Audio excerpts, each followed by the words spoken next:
Nili, you've had a remarkable journey in health and fitness, in the health field, I should say.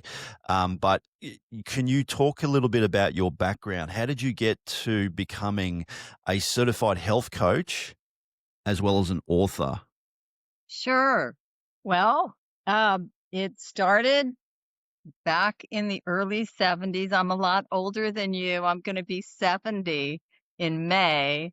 And You don't look yeah, 70 though, Nili. thank you. Thank you. I think that I walk the talk, so that's important. So in high school, I had digestive issues, and the doctors couldn't help me. And I find this theme with health nuts. The health nuts are usually people that had some sort of health condition and they couldn't get any help in the standard care. So they went outside of that and became vegetarians or looked for other holistic methods. So that's what happened to me. And I, at the time in Los Angeles, where I grew up, the health food stores were popping up all over. So it was the 1970s granola crowd, the hippies with all the organic foods and stuff. So I would go into the local health food store and just start reading the books. And I landed on this book by Arnold Ehret called Fasting. He was a German doctor. I highly recommend reading his book. It's just fascinating how progressive he was in the 20s and 30s. German doctor that advocated water fasting. And he, I believe, did a 40-day water fast.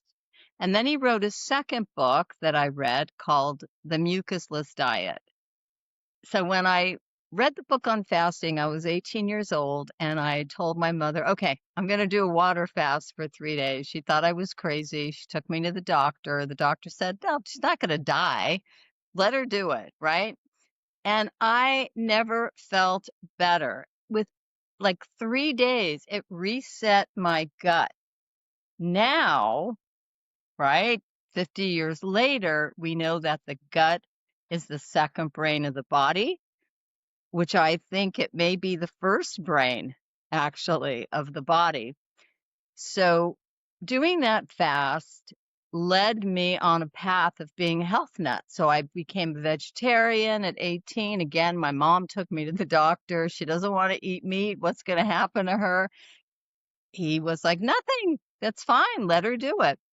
So I just became that was my path. I tried every vegetarian diet. I did macrobiotics. I mostly went to holistic doctors. I would go to a medical doctor to get a diagnosis because they offer a lot with the technologies, the testing, the x-rays, what have you. You have to use both, is what I learned. So I would go and do the blood work and get a diagnosis if anything was wrong, and then I'd go to my books. I had so many books, and I would search and find a natural solution first. If the natural solution didn't work, of course, you go and get on an antibiotic and take care of yourself. But that was always my philosophy. I'm going to get a diagnosis, try the natural approach first, try fasting. If it doesn't work, then I'll go back and go on the medications. So from there, I continued. I tried macrobiotics for a year and a half. And then I have a TV background as an actress and in film production. So I started in 2003 when it was just getting popular. I went out and started filming. I had a little video production company, all Mm. of the raw food chefs in Los Angeles. LA, California, as you know, kind of leads the progression of new scientific discoveries. So the raw food health food stores and restaurants were popping up all over. And I went with my film crew and I would interview and film the raw food chefs, and I learned how to cook or not cook plant-based foods. From there, one of my episodes, I interviewed Nell Newman, Paul Newman's daughter from Newman's Own Organics. And I did a whole episode on organic and raw food back in 2003. It's on my YouTube channel. And that was broadcast in a local PBS station in California. And from there, I just would always work with family and friends and help them. And about 2 years ago, I decided to do it professionally because, James, my background is in the corporate world. The last 25 years, I worked at JP Morgan Chase and I worked as a Yeah, I mortgage was reading about banker. that. Did you see that? Oh, Yeah. yeah. But I did that to make a living, to raise my daughter after I got a divorce as a single mom. But my passion was always in the natural, holistic field. So a couple years ago, the mortgage business has been slow. And I said, you know what? I'm going to do what I really love. And I love helping people. I really do, because I feel like they won't research. They'll just do the quick fix, and I'll research for them. So I was doing this not knowing that you could actually make a career and a business out of it. So that's when I went and took courses and got the certifications. The first one was neurotoxicity assessment. And that basically today in our modern world, as you know, we have environmental toxins, we have internal toxins from the food that we eat. We're just polluted. I just read something. This is astounding that in New York State, they have like 700,000 toxins. That's just one state, right? It's Wow. insane. And the water supply is so bad. Here in the United States, there's an environmental company out of Colorado, ewg.org. You can Yep. they're wonderful. You can go in and put your zip code and they'll tell you all the contaminants in the water, and it's pretty Mhm. bad. So, Yeah. so that's how I got to this point. It's interesting too, Nilly. Marcus Aubry, he is a fitness personnel over here in Australia. I had him on the podcast. He owns a very successful personal training studio. And he was saying that we've dumped over 85,000 chemicals since World War II. And a lot of those chemicals that we ingest, not just in food, but as you mentioned in our products, it can be your shampoos and conditioners, makeup. And it's interesting you mentioned the ewg.org because a lot of those products, if you put those in, you can actually do some research and find out whether or not your products contribute to a high risk of cancer. And it's very fascinating. At the same time, it's kind of scary. No wonder we're seeing so many people sick. Um, how worried are you with obviously people and what they're consuming and how that's linked to certain mental health disorders? Well, I'm very concerned, not just with it possibly leading to mental disorders, but how about this? I'm very concerned. And I try to tell people, a lot of people don't care. They're still eating their French fries with the seed oil and consuming a lot of alcohol every night and large amounts of animal products. I'm not against, um, on diet, everyone's biology is different. I used to think that everyone should be a vegetarian, but I've now come to now with all the genetic testing, it's not true. Everyone's biology is different, and some people cannot thrive on just plant-based.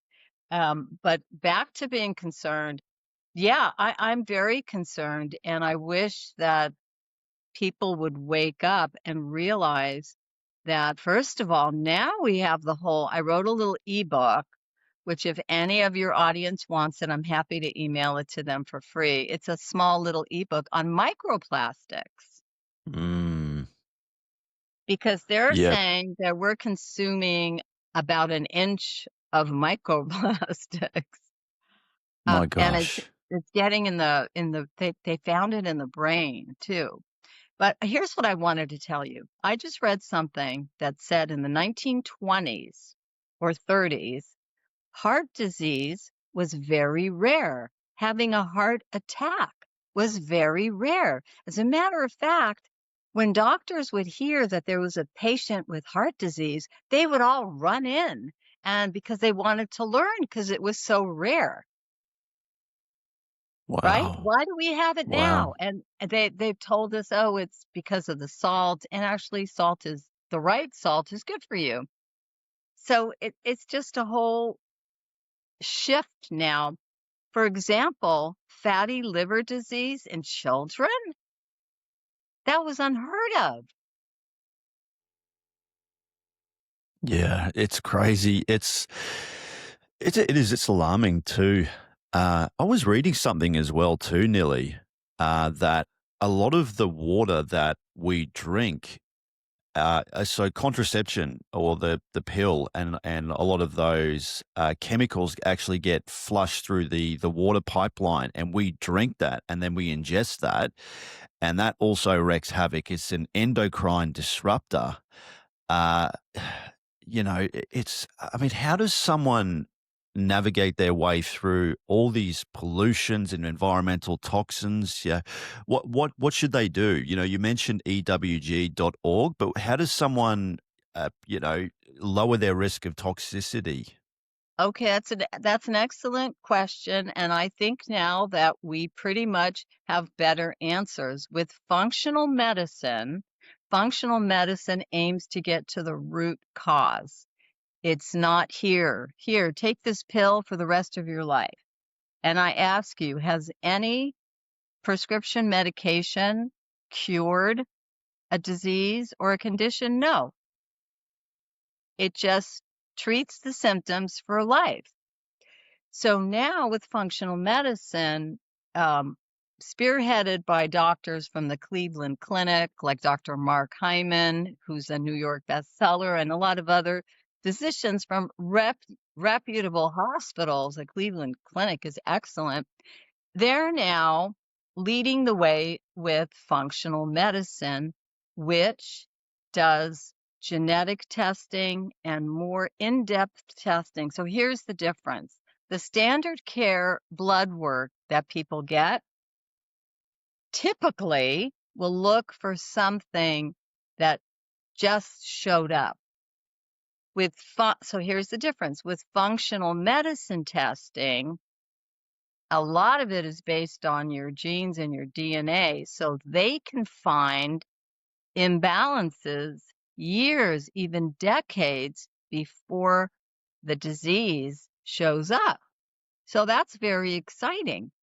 So back to your question about all the toxicities, one test that I always recommend to people is we can't do it in Australia. I don't really know about that, but in the United States, almost every state except New York, New Jersey, Rhode Island will allow it, and it's called the Heavy Metals 21 Toxins Test. And it's a 24-hour urine test, very easy at-home test. It's $117 so for $117, you get a beautiful report telling you all your levels from mercury to, there's arsenic in rice now. Yes, I have Yeah. heard of that. Yeah. Mm. And it'll tell you lead, and I don't have the list right in front of me, but it comes with a beautiful report of all your levels and then recommendations for herbs and foods and supplements to detox. Now, there's another genetic test, to see how your pathways are working. Because when I used to talk to medical professionals about when I would do a detox or a fast, they'd say, "Oh, that's not necessary. Your body detoxes." And that's true, of course. We, through our blood, through our urine, through our feces, through the lymphatic system, when we take a breath, we're detoxing. But the problem is, because we're not all the same, some people have genetic SNPs in the three main pathway systems that prevent them from detoxing correctly. So they need a little bit more help. This is why, have you ever heard of like relatives or friends that live in their 90s? They smoke, they drink alcohol, they eat whatever they want, and nothing happens to them, right? Yeah, that's so strange. I never Well, understood why. Yeah. You hear now we about people know. that have Now, yeah. now we know they don't have the genetic variances that um, compromise the detoxing pathways. And then some people, for example, I know I don't even need to get tested. I know that I can't handle alcohol. Mm, You can ask my boyfriend. I have a half a glass of wine and I'm like, I just want to lay down and go to sleep. I don't metabolize it, right? mm. But Yeah, but with coffee, again, coffee, I can't drink coffee past 3 p.m., 4 p.m. I don't need to take a test. I just know I'll stay up all night. I have a yeah, cousin yeah. I have a cousin that could drink a cup of coffee before she goes to bed, Yeah, I know people right? like that too. So that's Yeah, how we're all different, and these genetic tests are very exciting because there are things that we don't need to test, we could figure out, like what I just said with alcohol and caffeine. But how about knowing what fitness and what sport is right for you? How your injury is gonna how you're gonna sustain injuries or not sustain injuries. That's what's really exciting. I think I sent you that test. yes. How do you use it? Well, that did you read the test? It even tells you if you have a genetic variant for being not motivated to exercise. And James, I could tell you, I probably have that variant because I have never really been motivated to exercise. I need like Yeah. more help with that. I need some there's a few things I love to do. I love to take walks and I'll do yoga, I'll do ballet, I'll do dance, but anything that has to do with aerobics and running, I don't recover well and it just makes me more tired. So I've noticed my Mhm. whole life, why do people say they have energy after they do those hard workouts? I don't. Now I Yeah, know I have the genetic variant. So this could help people in your field that are fitness coaches, right? yeah, It's yeah. it's such a great tool. So what I would say is if you have someone do this test, it's called the nutrogenomic test, and it goes through every single vitamin, every single mineral, amino acids, and then it gets into the fitness part. Um, if your genetics is good for sprinting or for a slower type of exercise or lifting weights or resistance training, it'll actually tell you what would be more beneficial for you. Because for some people, that exercise is not going to be right for them. And as a fitness coach, don't yell at them because they have the variant where they're already not motivated. So you Yeah. have to be more gentle with them. And Uh, you want people to have little success baby goals and that'll help motivate them.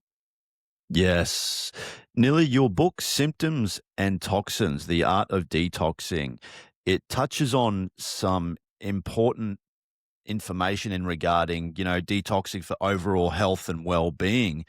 Can you talk a little bit more about detoxing? So when we're talking about detoxing and someone wants to detox, are they just restricted to juices and fruit and vegetables? Like how does someone detox? Okay, that's a great question and there are different ways to do it. The easy way is intermittent fasting. Mhm. Just eat between noon and 6 p.m. That's kind of an easy way to remember, noon and 6 p.m. Um, and that will help you. You're giving your digestive system a rest. You're giving your all the organs a break, and it'll help. And then the dead cells, what we call like the zombie cells, will start to detox because we don't want those zombie cells. So that's the easy way to do it. A better way to do it is, and I work with people one on one. All right, let's figure out what the bad foods you're eating and what do you think you can eliminate first? Kind of like a triage. So can we start with one item? Can you maybe not have sugar every day? Can we do it every other day? Yes. Okay, so just do that for 1 week. Have sugar every other day. Then the second week, I'm like, okay, great. Now I'm going to give you recipes for when you have a sweet tooth. You can go to this, and that's using either coconut sugar, maple syrup, or honey, which is a start. It's better than white sugar. It won't give quite as, the glucose spike. So I'll give them little recipes to do for that. Then the second week, it's like, okay, now you haven't had any white sugar. Look at that. Look at what you accomplished. Let's move on to no gluten. So let's start with don't have toast for breakfast, but you can have your sandwich for lunch.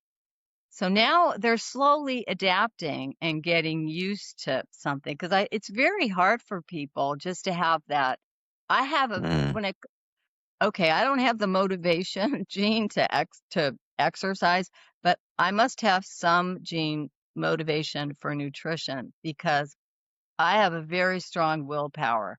When I want to detox, I'll just say, okay, this whole week I'm only going to have plant-based, and I do it.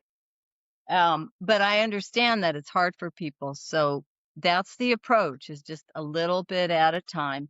Once you get really good at it, the advanced way of detoxing is do vegan for a week, just vegan for a week in preparation.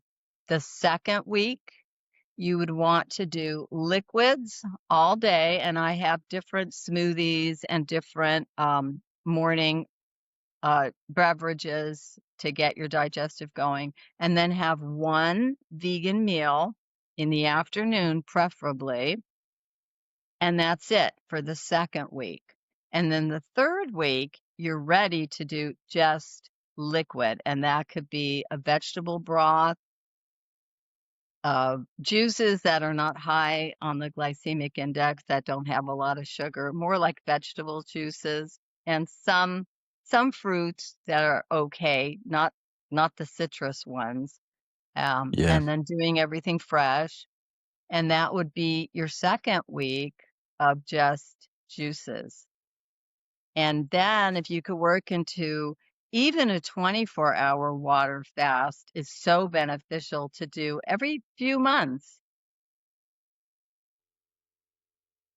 Yes. Yeah. And of terms of the environment, that's something that we can't control. We swim in a sea of xenoestrogens, which are environmental toxins. Everything that we take in from the air quality, the pollution, and then also you mentioned too, Nilly, the chemicals that are found in our shampoos and conditioners. But obviously, you can go on that website ewg.org. Um, what about food? As in, should someone go organic as opposed to just normal food? Is there really much of a difference? I mean, you might have to some degree less chemicals in organic, but what is the science that backs up with eating normal as opposed to organic? Well, the big thing is the spraying of glyphosate that they're still using and genetically modified food. But it's very hard. Uh, it's alarming to me that in Europe they've banned so many chemicals and even glyphosate, but here in the United States, it's still in the food supply. So Yeah. I don't think you're gonna get pure, clean food even if you go organic, but it's better.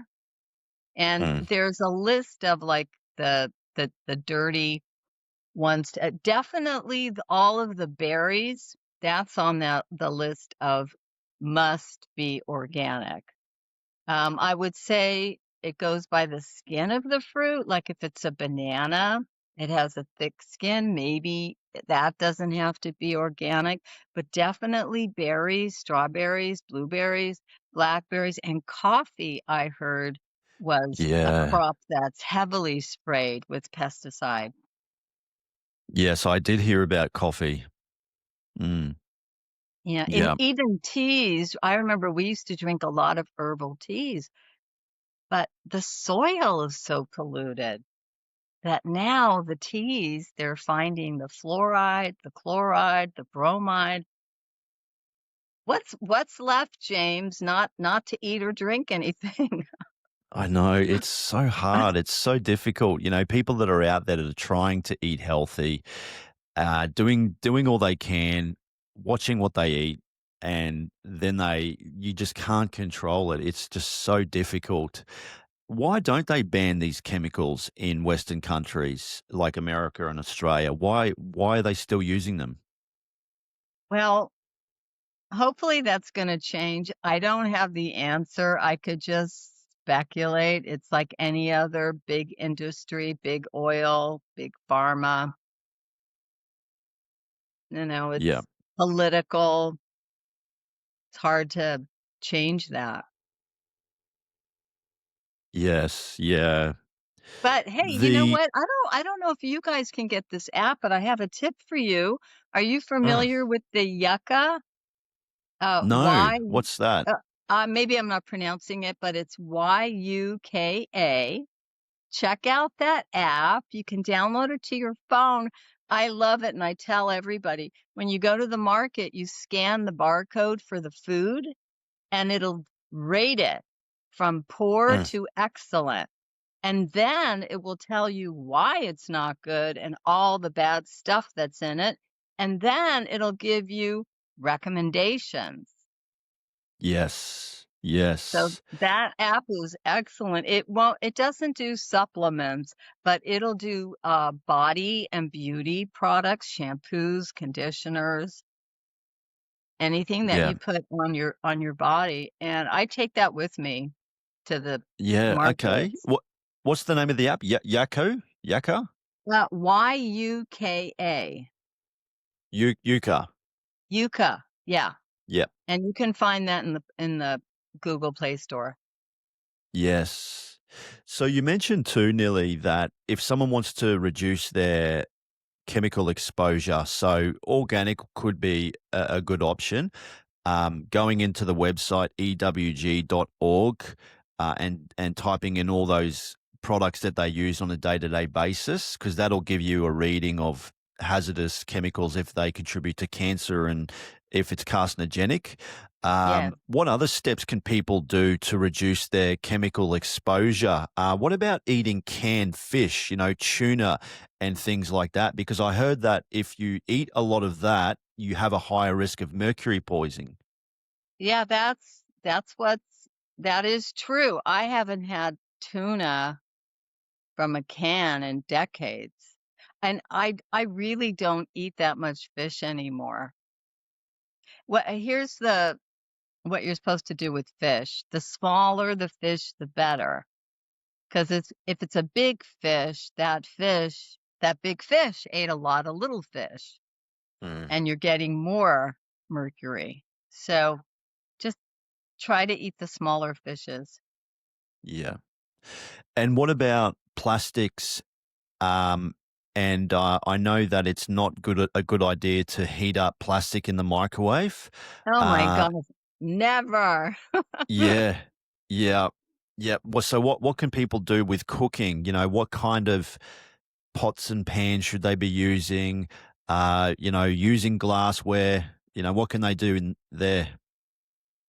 There are websites that'll rate them. What I've seen, what I learned is stainless steel, cast iron, Um, and I would say that's about it. Maybe the enamel ones, but I buy and I use stainless steel, and I have Mm. a cast iron. I don't use it that often, but mostly stainless steel. And then now, you know what I'm doing? I'm so tired of every time you turn around, you see plastic. You just can't get away from it. So Yeah. now, instead of using the little plastic baggies to put food in, I'm wrapping them with paper towels. Yeah. Yeah.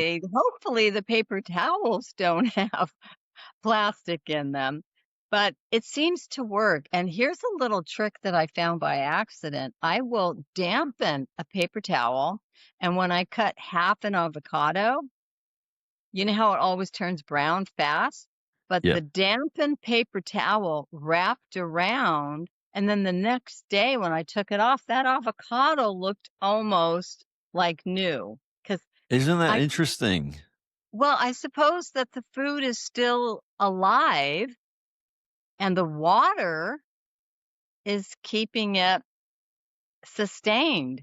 So you could definitely use paper towels, damp them just a little bit with a spray bottle. You don't have to get them soaking wet. And if you have half a tomato, wrap it with that instead of putting it in a plastic baggie. Yes. Yeah.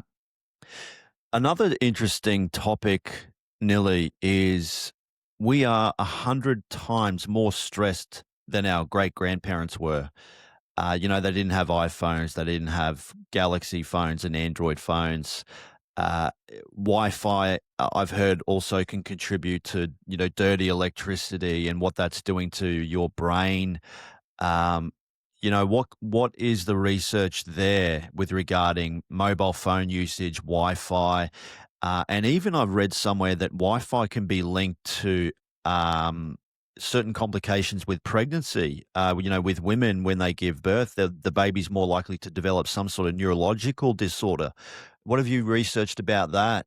And that's absolutely true. The blue light, we're inundated with blue light. And I want to tell your audience, they should look up this neurosurgeon who I love. He is amazing. His name is Dr. Jack Cruz, Kruse, neurosurgeon that has a blog, that has a Facebook page, and he's on different YouTubes, and he's talking about how bad that blue light is, and he has some interesting solutions. Well, first of all, turn everything off a couple of hours before you go to bed. Just don't sleep with the laptop in your bedroom or your phone in the bedroom. Just get it all out for a couple hours and definitely detox from all of that. But Dr. Cruz um, recommends what he calls getting sun before 11 o'clock in the morning. Now, we've been told the sun is bad for us Mm, too, which is not true. yeah. And so, if you read some of his blogs, they're fascinating.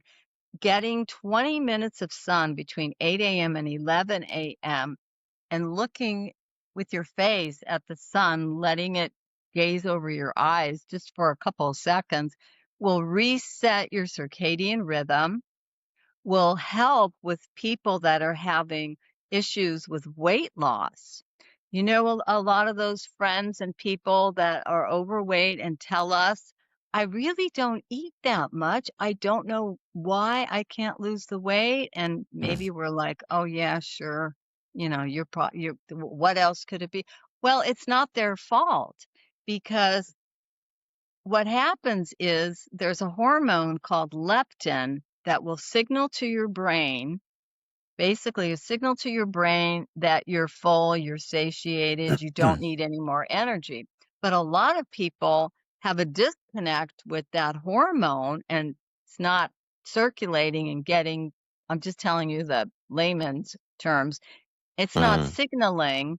So what they could do is go out in the sun, and that will help reset the leptin, the circadian rhythm. It's got a lot of benefits and massive amounts of vitamin D, more than, the vitamin D supplements, they're synthetic. Mm. Yeah, So you it's you guys fascinating. Yeah, Y you guys in Australia, you're close to the equator, so you're getting a lot of sun. But people that mm, live, this is also a Dr. Cruz recommendation, people that live further away from the equator should be eating a lot of the omega-3 and to get because they don't get as much sun. yes, yeah. It's interesting, Nilly, with regarding vitamin D because vitamin D has been shown many times, even in Australia, people are deficient in vitamin D, and that's super important. And when you said to go out and get 20 minutes of sun, is that full exposure? Like, do you need to remove as much clothing as possible, or can it be just a little bit on your arms? Or Well, whatever you can do, the best, as far as this research is going out as soon as the sun comes out, that first light of sun. Because remember, before the Industrial Revolution, we were all farmers and we would get yeah, up at the crack of dawn and be outside all day. And then we'd come in and we didn't have TV or radio, right? So we'd go to sleep pretty much when the sun set or soon after. But now we're doing the opposite. yeah, yeah. Nilly, with regarding hormones and how that plays a huge role in overall health, in particular, thyroid hormone or thyroid function. How does thyroid health impact other areas of the body? And, what steps can people take to address those problems? Well, there is definitely an increase of thyroid issues among young women in their 30s. They're seeing it now more than ever. A couple of things on that. To answer your question, I'm not a medical doctor, but I work with a lot of functional medicine doctors when there's a situation that's outside of my lane. And then I refer it to an MD. And what I've learned with thyroid is a lot of times that will lead to other endocrine disruptors. It's part of the of part of that. So it's going to lead to, I don't know, it could lead to lupus and other issues. So that's something that women and men need to uh, get a handle on right away. There's an interesting book I read on iodine, and there's an MD, I can't remember his name, but the books that have been written on iodine say that that's the problem. 90% of our population is deficient in iodine, and especially women need it because iodine is in breast tissue, it's in the ovaries, and what I recommend is but everybody needs to go to their physician and check it out. But I take Lugol's, Lugol's iodine, just a couple of drops every Yeah. day. And that seems to really help with fatigue and energy. But yeah, that thyroid is a problem. A lot of times it's not the thyroid. It could be your adrenals. It could be any other imbalance. Yeah. And It's a that's what vicious some cycle, isn't it? It's a vicious cycle, Nilly. it is a vicious cycle, but the problem is, um, you know, I love doctors. They'll save your life if you need an emergency, but so many of them are just practicing, you know, only the gut, only this, only that, and they don't really see that we are a whole ecosystem. Yeah.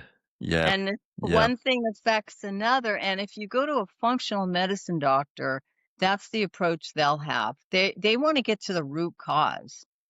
Yes. So Yeah. I'm very excited about that field. Yeah. Yeah. You mentioned something earlier, Nilly, which is extremely interesting, is that the gut is your second brain. 66% of the neurotransmitters are made in the gut lining on how we feel good cognitively, focus, Yeah, attention. right. your main neurotransmitters, if I can remember at the top of my head, dopamine, acetylcholine, serotonin, and GABA. Serotonin and GABA, which are the calming neurotransmitters, dopamine, acetylcholine, which are more wakeful neurotransmitters for focus and attention.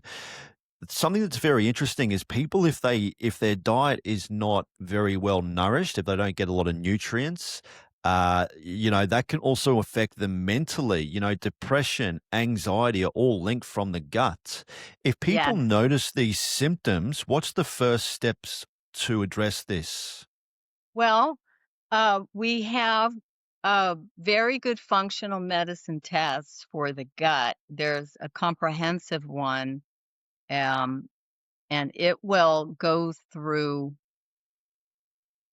30 or 40 different pathogens, bacterias, viruses, parasites, worms, and it's pretty comprehensive, and it'll tell you your levels, and then it'll give you recommendations. We all have something, so it's nothing to be afraid of. We all have it. Um, so that's one thing. And there's another test for zonulin, which that is really important because zonulin will indicate leaky gut. And if you have leaky gut,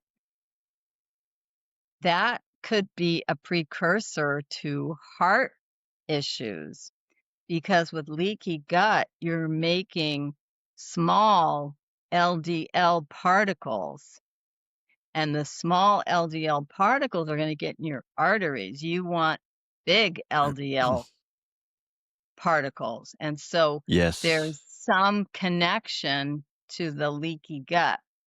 So that might be the first thing somebody would want to test is to see if they have leaky gut. How does someone And get then leaky gut? I'm not exactly sure, but I'm going to guess that it's bad eating and Yeah. your microbiome needs to have a balance of the good bacteria, the bad bacteria. You need to eat a rainbow of food. You need to eat the fermented foods, the sauerkraut, the kimchi, pickles. By the way, if someone has a sweet tooth, eat a pickle because sour is supposed to curb that uh, sugar impulse. So that's another little tip. But Yeah, that's uh, interesting.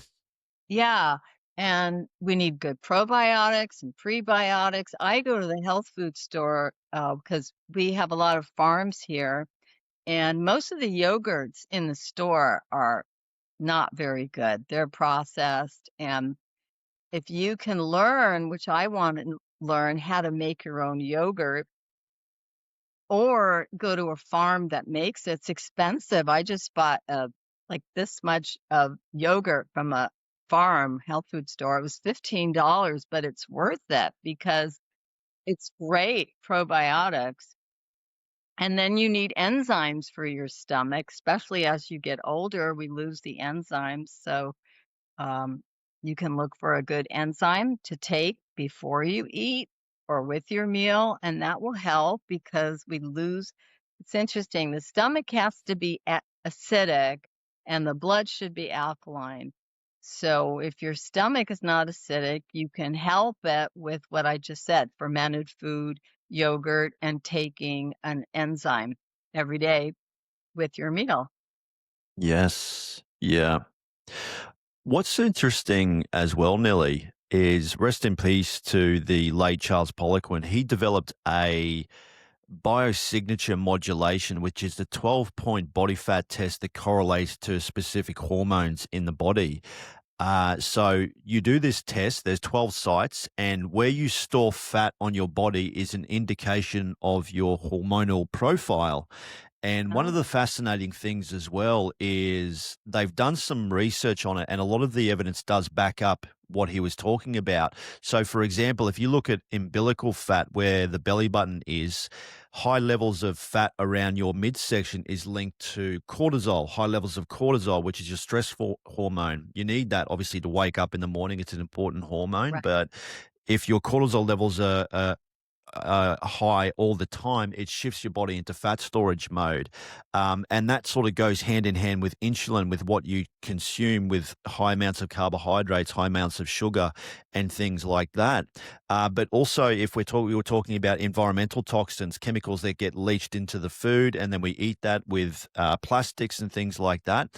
A lot of those chemicals in particular, you can sort of understand where women especially store a lot of it around their hips and thighs.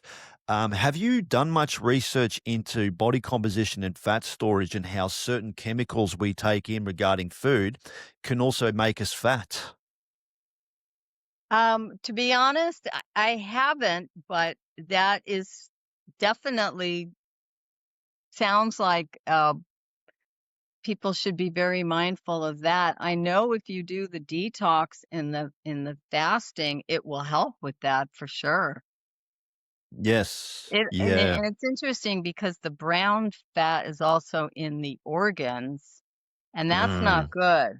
So, you know, I there's 2 camps. There's the camp that are fitness, the gym people, and then there's the camp of the, health nuts, the more vegan health nuts, and somehow we need to combine it both because I've met a lot of fitness guys that look great on the outside, but how do you know what your inside looks like? And don't you want to know, like, for prevention and anti-aging and God forbid not to have a crisis? So it's important to also focus on the inside. Don't just take it for granted because you look fantastic that the inside is good. So Mm. these tests Yes. are very important. Let me just tell you a couple of other ones. All right, so you know about oxidative stress, right? Yes. That's Yes. the big one. If your cells are messed up, you're in a lot of trouble. So you can now get a test to see your oxidative stress. And that's a good motivator for people. You can also do, like I had mentioned before, the leaky gut. You can do a test for your biological age. That'll tell you how you're doing. You can test your telomeres, which are at the um, end of chromosomes. That'll tell you how you're aging. You can do a test for your risk for Alzheimer's and heart disease, and that's the APOE test.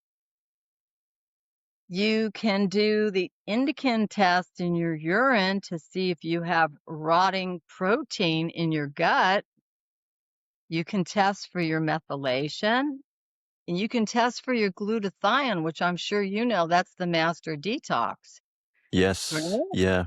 So you kind of have to do a triage on each individual. Well, what do we test first, right? Because you're going to spend thousands of dollars. Um, and then, like I said, you can test for heavy metals. You can test for the iodine, fluoride, bromide, all of those.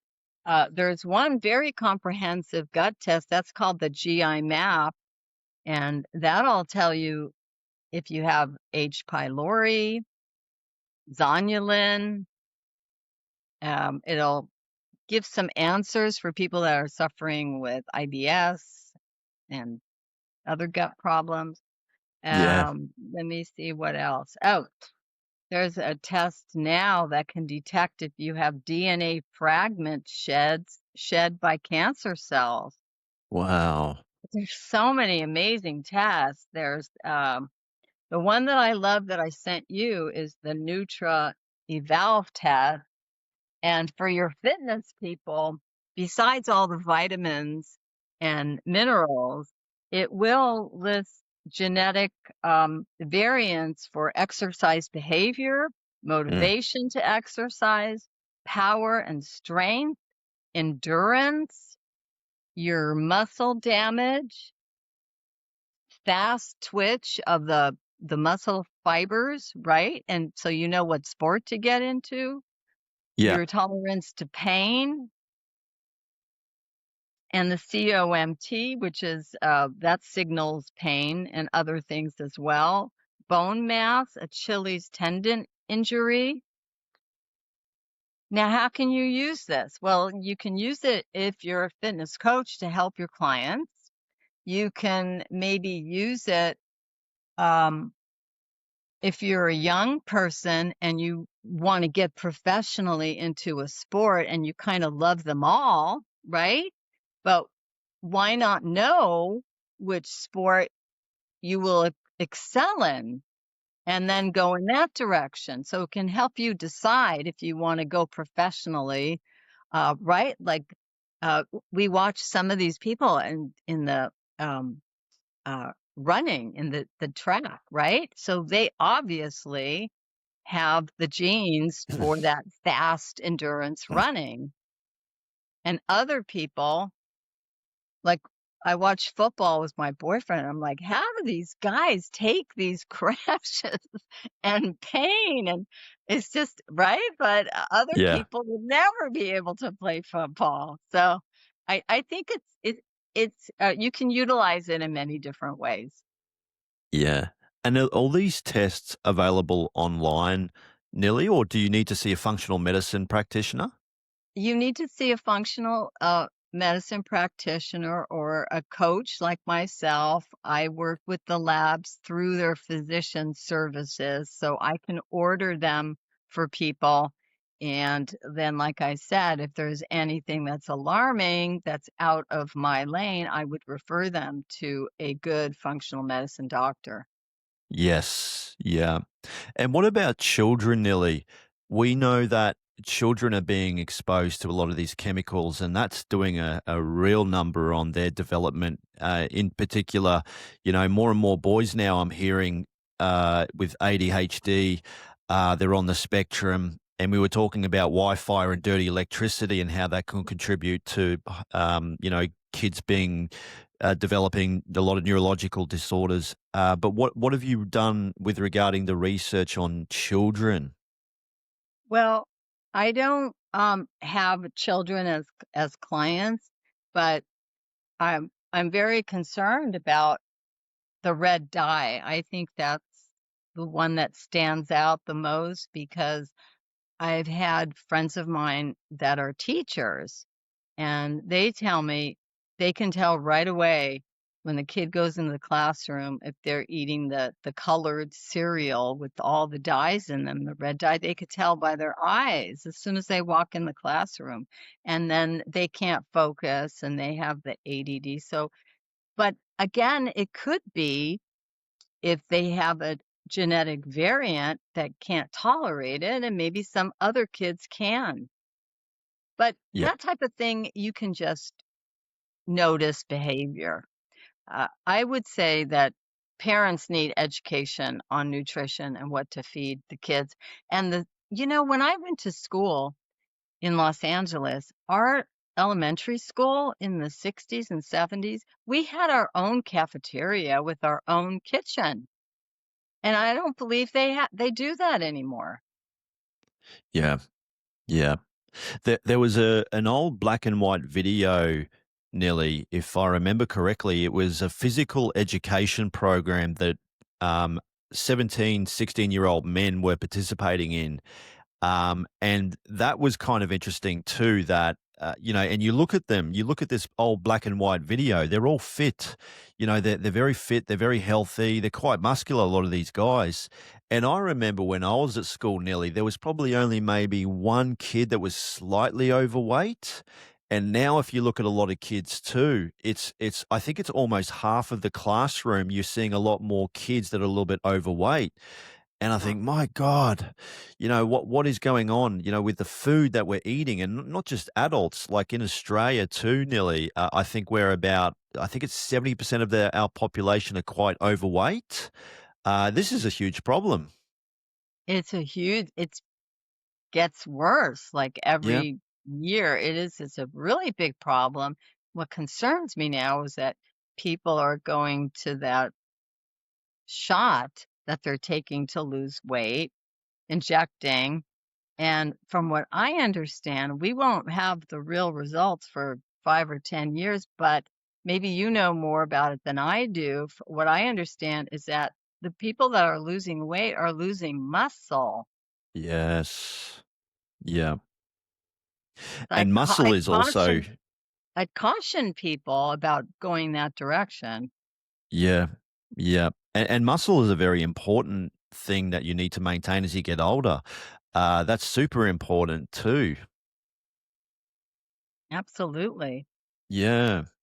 Nearly, I could talk to you for hours I about know, this subject. I find it yeah, absolutely fascinating. I'll have to get you back on the podcast and do a part 2, uh, bec wonderful, thank you.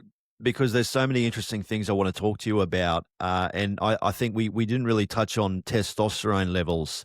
That would be something I'd like to touch on with you too. Men's testosterone levels are so low at the moment. Um, but yeah, I'll have to get you back on the podcast for part 2, Nilly, but I wanted to thank you very much for coming on. And can you talk a little bit about your program just before you go? Where do people go if they want to book in with you, and what services do you offer? Oh, okay. Well, I don't remember the URL off the top of my head, but I'm in Practice Better. Um, and the services that I offer, the main one that I offer is my program called 123 Better. It's a 3-week diet reset, mind, body, and spirit reset to lose weight, to detox, and to feel better in as little as 3 weeks. Amazing. And what Yeah, about social media? Are you on social media? Can people reach you through there? I am. I'm on social media. I'm on Instagram under Sinai Wellness, and they can always send me an email at the Neely at duck.com. The Neely, Nili at duck.com, and I'm happy to send copies of my ebook on microplastic and links to my program. If anyone's interested, send me an email. Amazing, Nilly. Nilly, Yeah, it's such a privilege and, very thank you. insightful conversations. I really enjoyed chatting with you, but I'll have to get you back on. I could talk to you for Likewise. another couple of hours about this stuff. It's so interesting. Yes, likewise. I enjoyed it too. Thank you, James. Thank you Bye very bye. much, Nilly. Bye bye.